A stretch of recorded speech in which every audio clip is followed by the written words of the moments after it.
In this WordPress site, we have the free Polylang plugin installed, and we have Gato Multilingual for Polylang.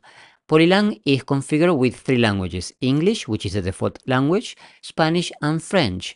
So when we create a new post, it will translate it automatically from English to the other languages, French and Spanish. Let's have a new post that we will call My Favorite Rock Band. We copy and paste the content from the Wikipedia page, here it is, and we click on Publish. So now it is translating the content, and we go back to the list of all the posts, and we can see that it has created the entry in French with the content already translated, and also in Spanish. Let's open this post and see how it looks like. So here we go, mi banda de rock favorita, and here is the content that has been properly translated to Spanish.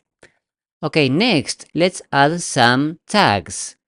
So let's add a tag, let's say England, and another one, let's say culture, and we save this post. So now when we go back to the list of all the posts, we can see that it has properly created the tags also in French, Angleterre and culture, and also in Spanish, cultura, Inglaterra. And the tags have properly been created, and there's a relationship to one another. So if we click here on England, we can see that it has created the entries to the translations to Spanish and French and assigned them properly. Let's go back to the post and now assign some new categories. So let's create a category here called music, and let's create another one that will have music as its parent, and let's call it rock and roll. And we add this new category.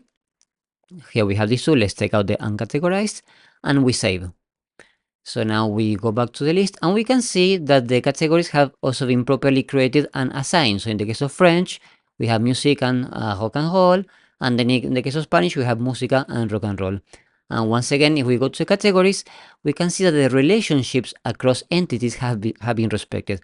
So music has the translation of música, and rock and roll has also rock and roll, but also these two are the child of the corresponding category in the language. So música has as its child rock and roll, and if we click on this one, on rock and roll, we can see that it keeps the relationships to its translations in Polylang.